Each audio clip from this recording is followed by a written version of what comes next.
I shall never lose hope, and my people shall never lose hope. In fact, we expect that the work will go on. By the late 1960s, the African National Congress, the organization which had provided such a clear vision for a democratic future, was hardly in evidence inside South Africa. Many of its most prominent leaders were serving life sentences on Robben Island. When I say that the government succeeded in crippling the organization, I mean exactly that. To reorganize ourselves in that situation was a new battle. We started with by napping stones in the yard. We have to fill in so many wheelbarrows for the type of work we were doing. But we resented this type of a thing, and we wanted to fight this legally as far as this was concerned. They now recognize the leadership. We wanted to talk to Mr. Mandela and recognize that he was the leader of the group, and they exchanged views and explained to them that we would not accept this type of harassment. And the very fact that they now recognize him as the leader was an important victory for us. It did not dampen our spirits at all. If anything, we realized that we had to prepare our membership to be ready to carry on the struggle outside jail when they were released. And they did. We never allowed our morale to go down. We were not allowed papers, not allowed news even from your families, but we were able to try and get whatever paper we could get in the old dams where, rubbish was dumped there. Able to get these small pieces of paper, collect them into one, and read them at night as a newspaper, and later even at the quarry. And we kept on in that way, and we were kept informed of what was happening throughout the world and the country.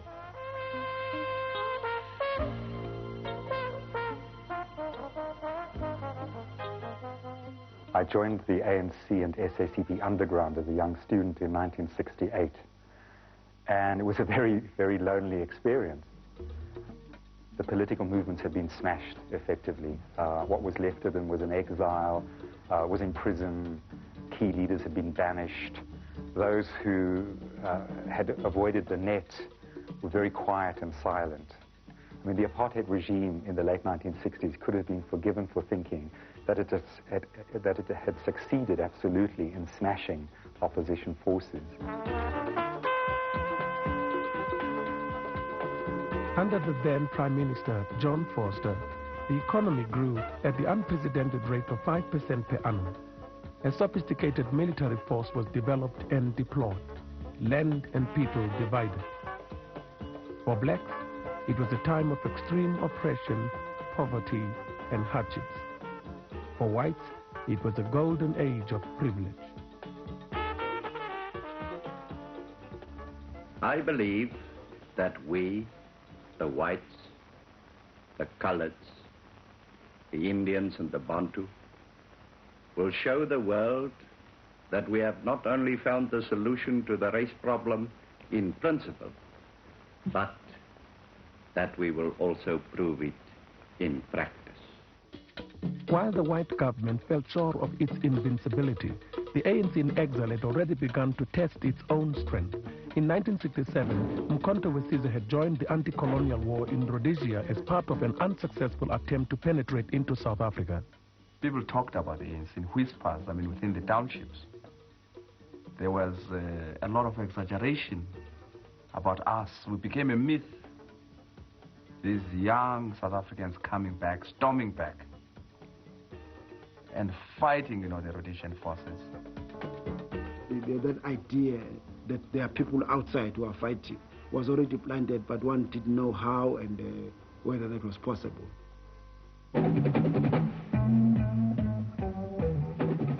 The bloody anti-colonial struggle in Vietnam, the protests of the American civil rights groups and the militancy of the Black Power movement also served as an important source of inspiration to black South Africans desperate for change. In this country, you were to think that white people were gods, that they had the right to give us our freedom. We must stop seeking to imitate white society. We must create for ourselves to save our very humanity. We are black. Our noses are broad. Our lips are thick. Our hair is nappy. And we are beautiful. And we are beautiful. And we are beautiful.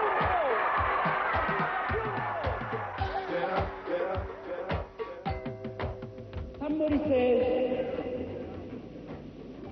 there is no greater force in this whole world than an idea whose time has arrived. An idea whose time has arrived. And that idea, ladies and gentlemen, is black consciousness,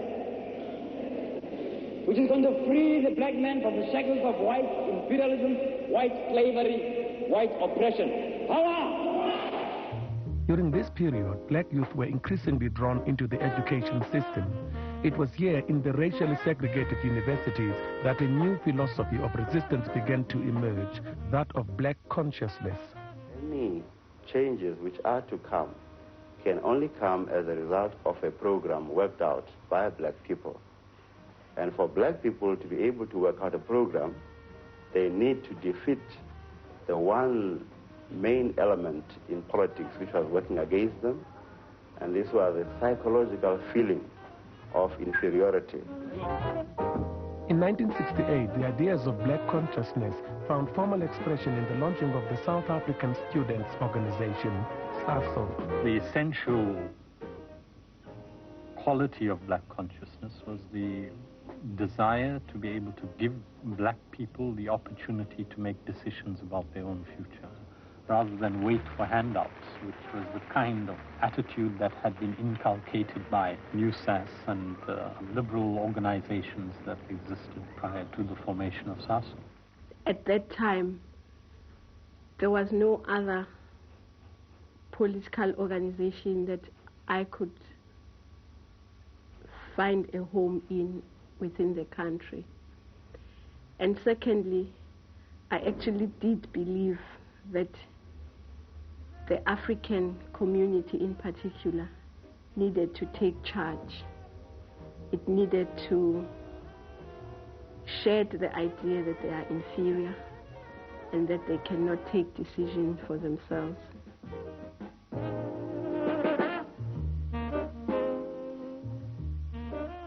The black consciousness movement really offered me that hope that as a black man I could actually raise my head above my shoulders like any other body. It constantly reminded me that I was entitled to that dignity which the white man was constantly trying to tremble below his feet and even push below the very dust. That message of black solidarity and unity was very crucial at that stage, because it was offering that message in the context in which the regime was speeding up the process of dividing our people. It was beginning to make the homeland system a reality at that time. When the new generation came up, it was most encouraging. And we welcomed the emergence of the BCM because in the ultimate analysis, what we want is the freedom of the oppressed people in this country. And it doesn't matter who brings it about. There is nothing as encouraging to a prisoner, a political prisoner, than to know that the ideas for which you are suffering will never die. One must not forget that was a time of terrible and severe repression. The security police was very active, was all-pervasive, was in every respect also very, very all-powerful. During that period, I think uppermost in our minds was to make sure that Robben Island was taken care of, whether it was letters to them, whether it was visits to them. And don't think for one moment that people were rushing off to see their husbands and children on Robben Island. Gladly, they were scared. The years of harassment, of brutality of the regime had left their own mark. They had bred a climate of suspicion, of mistrust. Comrade had betrayed comrade. There were instances where comrades had helped cadres only to be arrested as soon as cadres were apprehended by the enemy. It was very, very difficult. The decision had been taken that the key to advancement for the ANC was to build up underground political structures. What we were asked to do was to produce thousands and thousands of ANC and SACP and other Congress-allied pamphlets, and we would produce them in an underground garage and then mail them out to thousands of addresses, mainly in the townships. We were also given instructions on how to let off what were called bucket bombs. These were leaflet bombs, which we would nervously place near black bus queues, near the entrances to train stations, with a sort of 10-minute delay and beat a retreat, and these things would go off, scattering thousands of pamphlets around. So the idea was very much, one, to indicate that the ANC was still present, that those traditions had not been exterminated. Given the depression and demoralization, the sense of the sort of omnipotence of the other side, it was very important to operate in their backyard and to show that one could get away with defiant acts. In the early 70s, something else began to happen, and that was that some of the middle layer leadership of the African National Congress had been sentenced to terms of 8, 9, 10 years of imprisonment, were beginning now to come off Robben Island and to return to townships. One thinks of people like Jacob Zuma and Harry Gwala in Natal. When I moved very quick and very fast, touching other comrades who had not gone to prison and those who had left prison. It was clear the contact, the underground was very weak. Where comrades had maintained contact, it was really there but dormant, not planning any other kind of activity in a serious sense. What seemed to have been the central activity was that the old comrades who were known by the younger generation of the black consciousness movement had become the centers where some of the young comrades would come to for advice and discussions politically. And that happened in Natal, that happened here in Johannesburg. People like Comrade Gabi, the late Comrade Gabi, for an example, had a lot of link with students and the black consciousness movement. That tended to be the main kind of activity of our very weak underground at the point when we came out of prison. A key part of our strategy during this period was to maximize the isolation of the Pretoria regime. And the conditions for us were favorable. We enjoyed the support of the Organization of African Unity, of the non-aligned movement, as well as socialist countries. In addition, we had managed to build, a powerful anti-apartheid movement in a number of Western countries. This was a period of the intensification of the calls, not only for isolation, but for economic sanctions, for arms embargo, for cultural and sport isolation.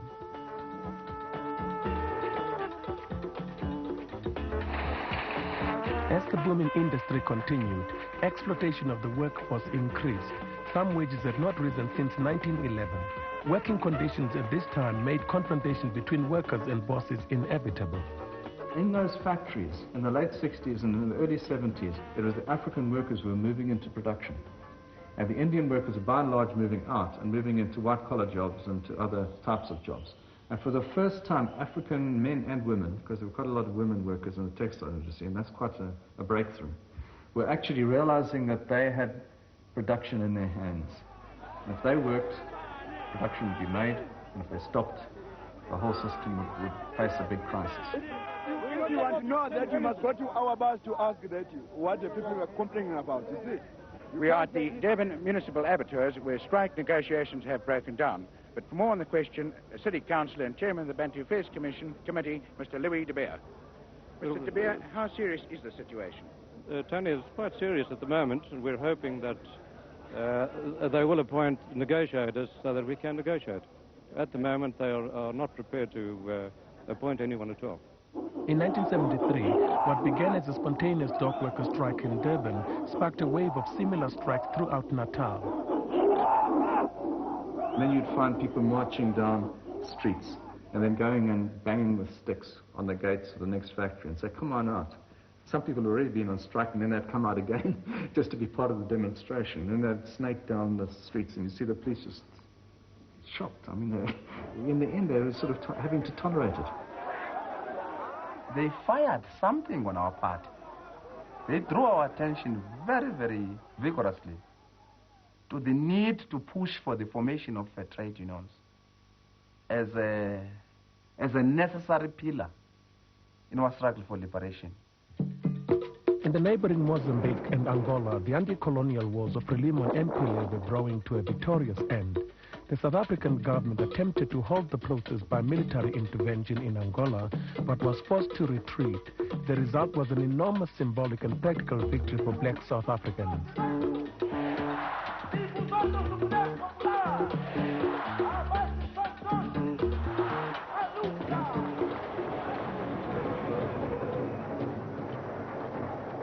Mr. Michel was today sworn in as the first President of the new People's Republic of Mozambique, and he declared his country would be committed to the elimination of oppression and colonial exploitation. The coup in Portugal, which led then to the fall of these colonial regimes in both Mozambique and Angola, resulted in widespread jubilation within the country, including within the ranks of the Black Conscious Movement, both SASO and BPC.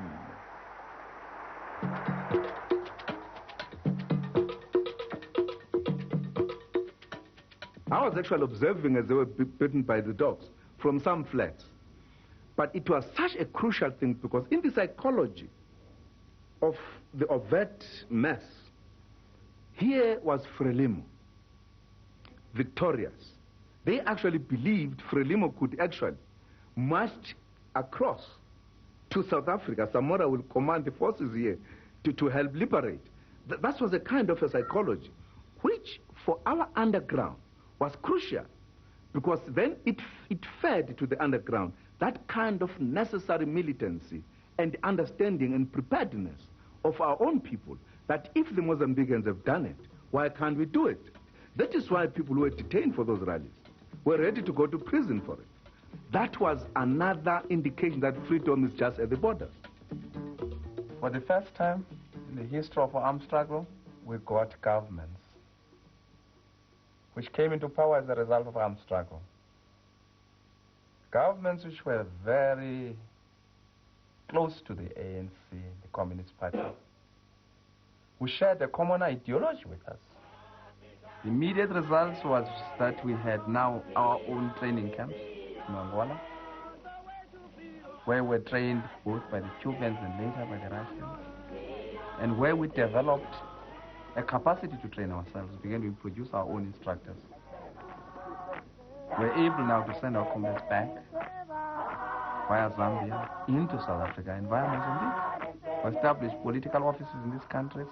We established underground operators in these countries who were to guide and lead our returning combatants into South Africa.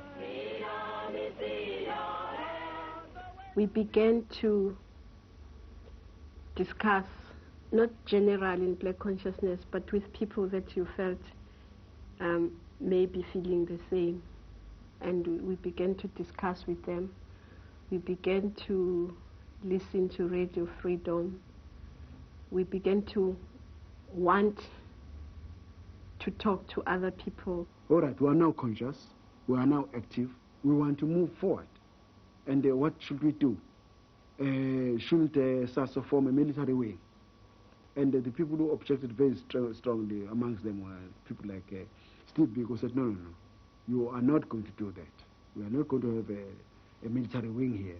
Those of you who are conscious and see and have come to the realization that there is no way of changing the system in South Africa except through an armed struggle and underground activity, then you are free to go and join the old liberation movement. And the liberation movement will find the ANC, will also find the PAC. And those people have got military wings. You can then go. There was a trip from the medical school which was going to Swaziland. And a few of us who were thinking alike decided that one of the things we wanted to do at that trip was to hunt the ANC people that we'd had were in Swaziland at the time and have some discussions with them. That led to us coming back and forming units within the medical school and beginning to distribute some of their literature. We penetrated. We developed a capacity to go underground into the country, to meet people. We also opened up lines or routes for people to come and consult with us in Maseru.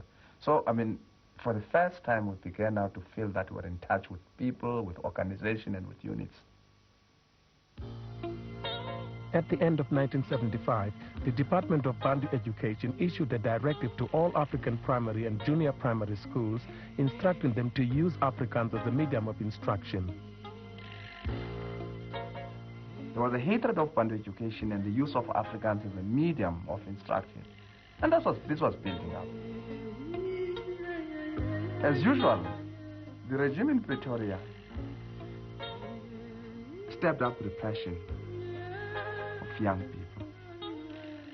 Unknown to the regime, there was a groundswell of opposition. I went to Rene de Villiers, who was then a member of Parliament, and I conveyed my concern to him. And I said to him, look, it is of vital importance that you must go and talk to Dr. Andries Treli.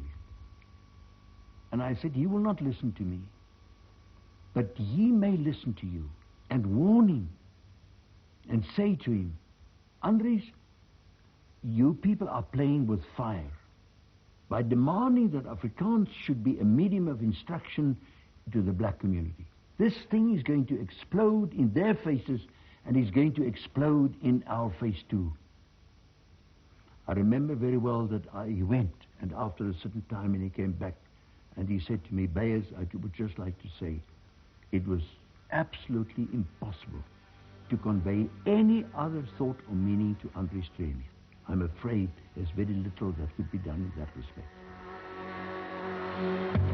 We then decided on appealing to all students by saying on June 16 we embark on a march, a demonstration, and we would be getting to Orlando Stadium, wherein we would draw a memorandum to the authorities. We thought that time had come for us now to enter the battlefield, get into the trenches and challenge the regime on that issue.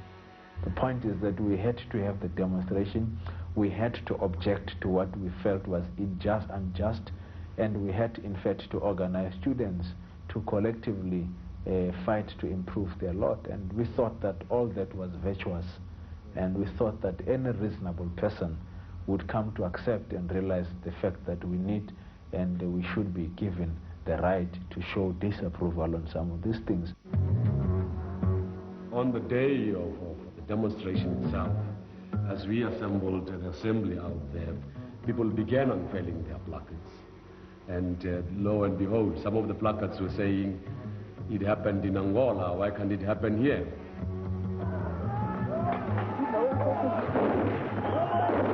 We heard of the shootings having taken place somewhere in Orlando West. And those were, at the time, that was just pure rumor. A motorist going past just shouting, people are getting shot at the end. The march changed from being a march. We began running, trying to get there in time to find out what was happening. By the time we arrived, that Hector Peterson had already been killed, and it was no longer possible to proceed. The police were just shooting all around, you see, and effectively the march was broken, but then violence began to escalate.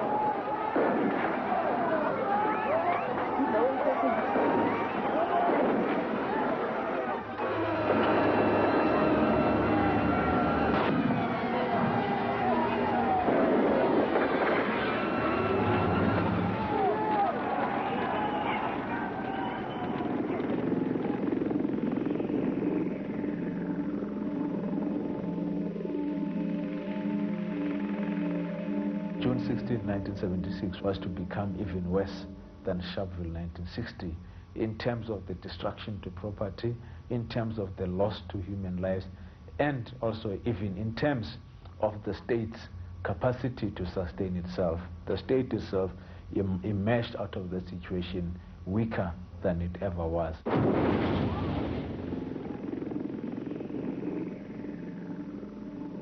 Although the march was intended to be just for one day, it was not intended to disrupt classes. The intention was to march to demonstrate that all the schools in Soweto did not want Bantu education.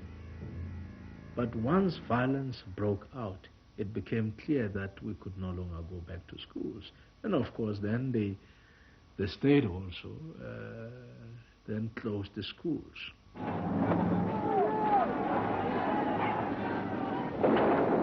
Within a few months, the protests had spread to cities throughout South Africa.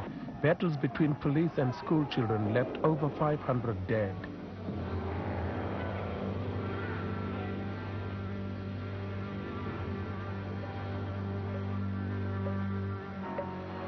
We hadn't expected the authorities to react the way they did. They began hunting those they believed were inciters. They started first by arresting the leadership of SASO, BPC, and then targeting those who were members of the action committee in different schools.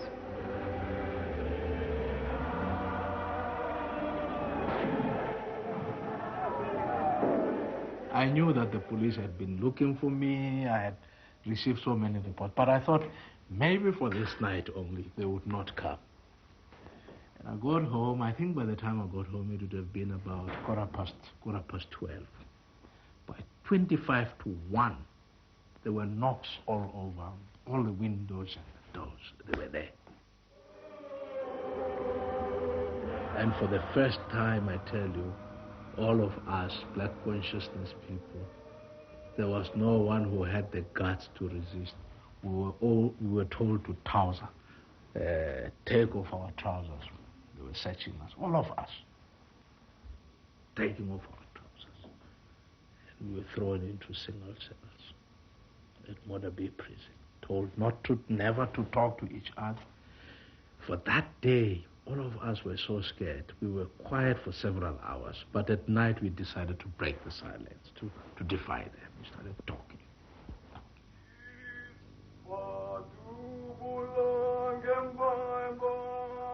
When these young fellows in 1976 started coming into prison, they literally turned the prison upside down.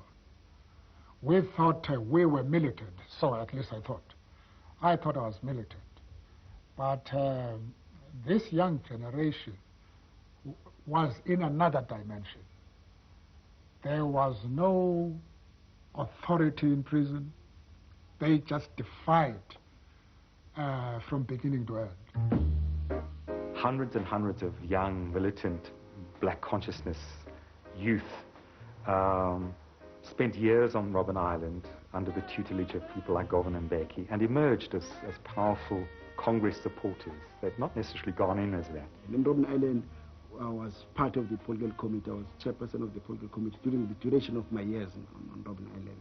And I remember, for instance, on Robben Island, there were about 120 or so members of the Black Consciousness Movement.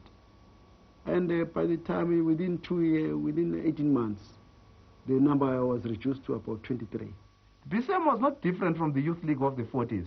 Angry militant young people who were grappling with, political theory. BCM was doing exactly what, under different conditions, what the young activists of the 40s had done. Tambo, Mandela, Limbede, Sisulu, who moved the ANC out of, the politics of just mild protest to politics of challenge. So these young people felt that, you see, yes, you have got to combine in a dynamic manner political work, mobilization, but with also armed struggle. And the ANC and this alliance was able to provide this to the young members of the Black Consciousness Movement. Young people were coming out by the 100 for military training. We didn't have the facilities to handle so many at the time, but we had to organize ourselves and provide training. Yet others were really too young to be military trained. There was another area of training that our people needed, and that was academic. And so we began to conceive of the idea of establishing a school to take in the young people who had been forced out of school. That is how we developed what was later to become the Solomon Mahlangu Freedom College.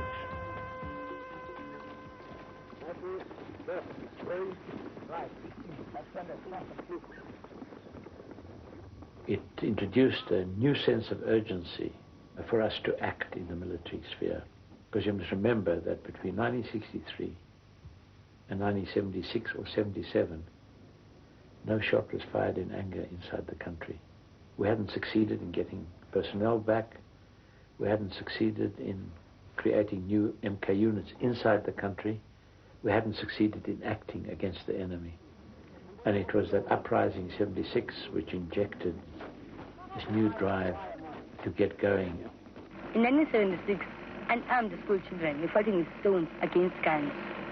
So I see the necessity to go out and take guns and face a gun with a gun. Our people, the African majority, have become convinced and have realized out of their own bitter experience that they will have to reply the gun by the gun, and that the thousands of young people who were murdered in June 1976 shall surely be avenged. The significance of the 1976 uprising was that the government actually produced one of the most rebellious generation of African youth. The uprisings had an unparalleled impact internationally. This was not an uprising which could be hidden and obscured. The world was appalled. The world was angry. And this led to the stiffening of sanctions. South Africa was condemned at the United Nations and many other world fora. It's in the aftermath of 1976 that, for instance, you get the imposition of the arms embargo. Because here was a matter directly in front of people. Children were being shot in the streets. buy these guns which this regime was able to buy everywhere else. Given that intensity of the struggle, the sanctions, as they would come via legislation, as governmental decisions, come also in the aftermath of this. In 1977, in July, I went down to King Williamstown to have an in-depth discussion with Steve about the future of the country, about his vision for the future. I personally would like to see less groups. I'd like to see groups like ANC, PAC, and the Black Consciousness Movement deciding to form one liberation group. And it is only, I think, when black people are so dedicated and so united in their cause that we can effect the greatest result. I saw Steve Biko as one of the greatest sons of South Africa.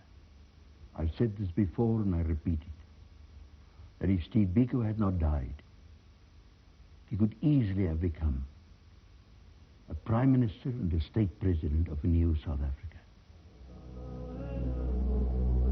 Steve Biko died from a series of brutal assaults while in police custody.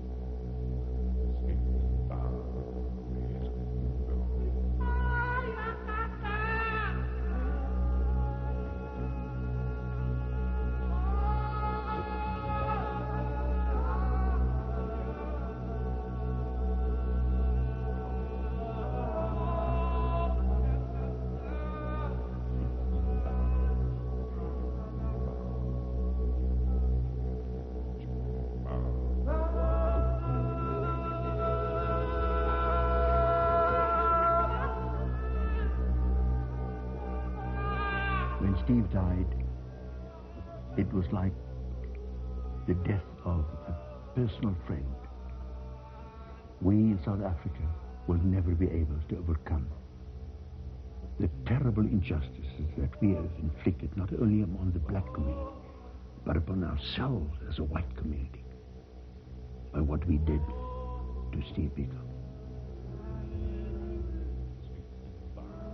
One of the reasons that Biko was killed is that the police discovered that Biko was in fact maintaining contact with the ANC. And they thought that he knew more about structures of the ANC in the country than he in fact did. But they thought he was hiding that information, so they were beating him up, torturing him and so on, to extract information which he didn't have.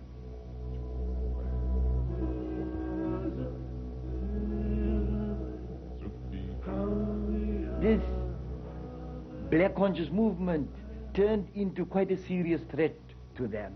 And they started on these different measures of curbing, of breaking, of smothering this movement.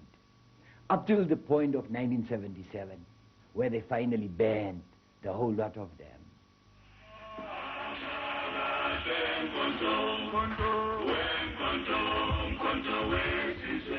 Revolutionary greetings, comrades and fellow compatriots. You are now tuned to Radio Freedom, the voice of the ANC and the People's Army, Umkhonto weSizwe. We are broadcasting from the Senior Service of Radio Zambia.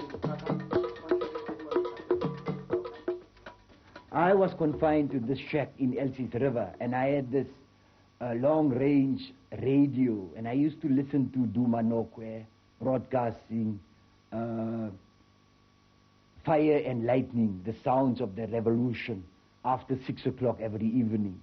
And there I could hear this man talking about an organization which has committed itself to fight for the liberation of the oppressed of South Africa, that it had been formed in 1912, that it had certain definite objectives, and I could identify with those objectives, and I tried to find out more. What was attractive in terms of ANC politics was the fact that the ANC was seriously engaging the enemy physically within South Africa. We were beginning now to train people outside the country, and we're sending them back into the country.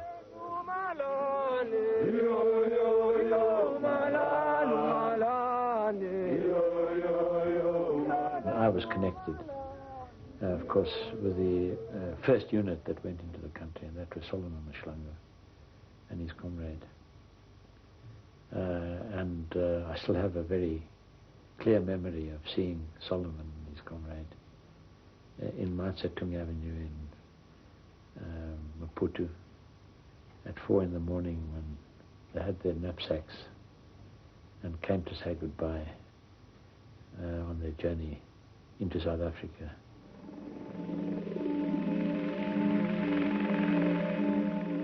The capture and the wound of Solomon, the wounding of his comrade, was depressing. Especially when it first happens. Of course, one knows when he's engaged in a war, there are going to be casualties, it's inevitable. But it's not always as simple as that, because that's an abstract concept. When you actually get to know people, when you are with them day and night at a base camp, discussing the operation, you get to know them, you get to love them as individuals, become friendly with one another. So therefore, each casualty of that sort becomes a special wound.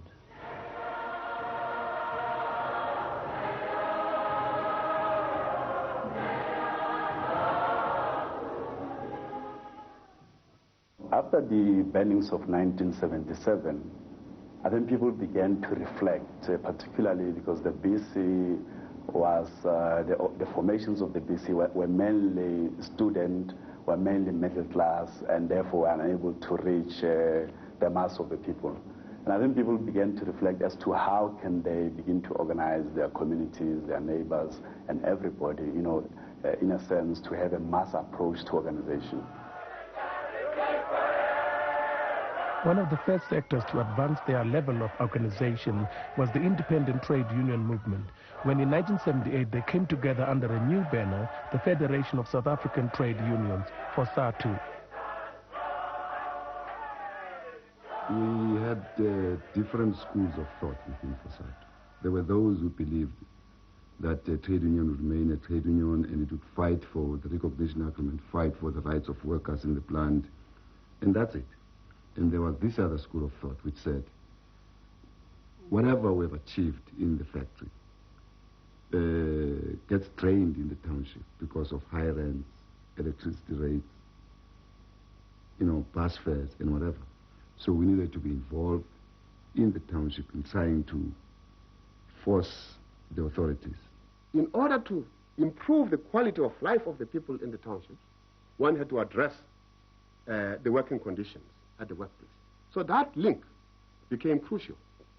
And of course the state saw all this as being reflecting some of the demands that are enshrined in the Freedom Charter. The link between the unions and politics emerged clearly at the funeral of the unionist Neil Argett. In a country where the police don't allow the workers to belong to the trade unions they want to, then Neil was a criminal for wanting that. And Neil saw that the workers' lives didn't end at the factory gate at 5 o'clock. He saw that there was no democracy anywhere in South Africa. And he saw that for democratic unions, there must be a democratic country. So Neil fought for democracy in South Africa. When organizing, I think people saw in the Freedom Charter a document that were able to guide the manner in which they were organizing, the issues around which to organize, and also linking those sectoral and local issues to national demand for freedom. At that time, then the civics began to emerge, the student organizations, sectoral organizations, student, youth, women, and so on.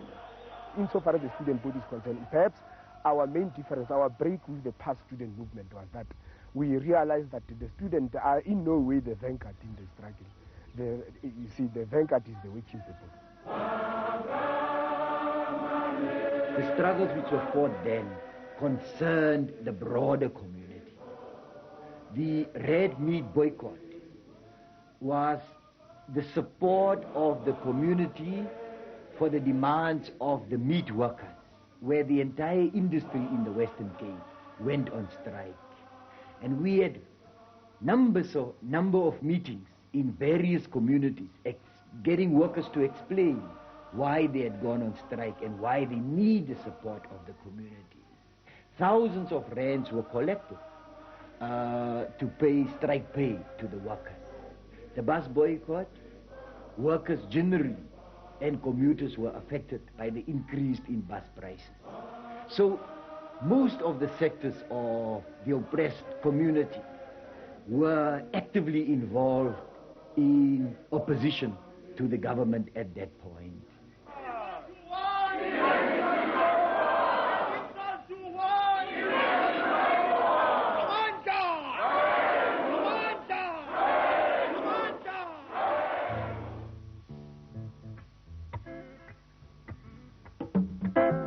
Out of the explosion of political organizations in the early 80s, the ANC began to re-emerge more overtly into the public arena, particularly with initiatives such as the Release Mandela campaign, which gained massive support throughout South Africa. The 80s were a period of a giant awakening of our people. Historically, it would always be regarded as such. Organizations were springing out. Strikes became a feature of our struggle in this country. Youth organizations were mushrooming all over the place, and as well as women's formation. Militarily, we began now to impact inside the country. We attacked their major oil installation at Sasol. We went for their military headquarters. We attacked police stations at a number of points. We planted explosives and destroyed their installations.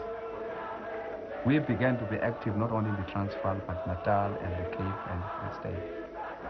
It was clear that the ANC now had established itself and was ready to fight a protracted war.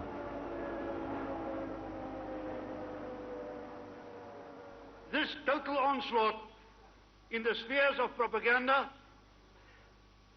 in the economic field, psychologically, undermining, and military threats against us, with a positive policy to maintain our security, our economic progress, and our action to maintain freedom. They got nervous. They were angry. They worked out a new strategy. And that strategy was to engage us outside South Africa. They decided to defy international law and to adopt methods of hot pursuits across borders.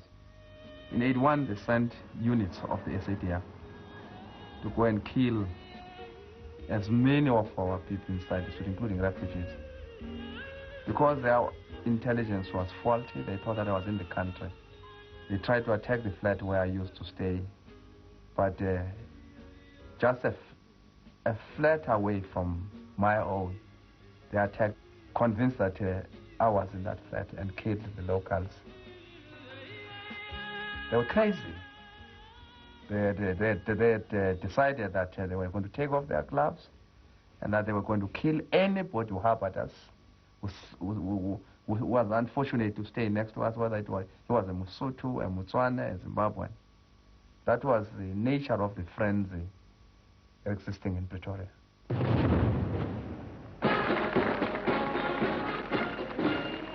In May 1981, the government staged a series of activities to mark the 20th anniversary of the White Republic. It was an arrogant display of might and wealth in opposition to the aspirations of the black people.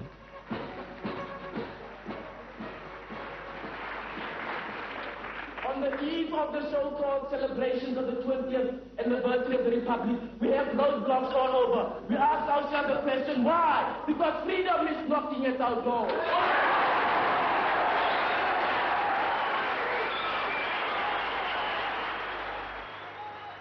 We would also expect more repression, but the cause to go forward that we'll have freedom in our lifetime.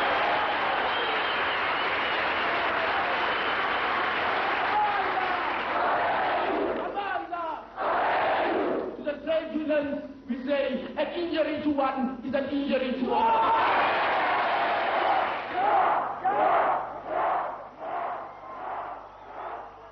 What I say is that I'm not prepared to accept a system of one man, one vote and majority government in South Africa.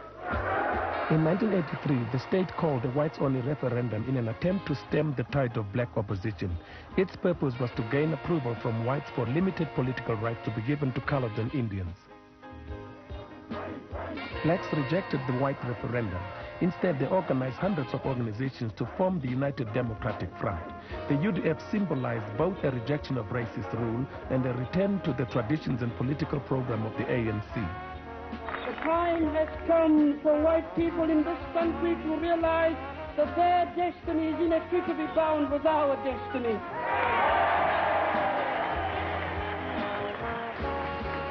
And that they shall never be free until we are free. And I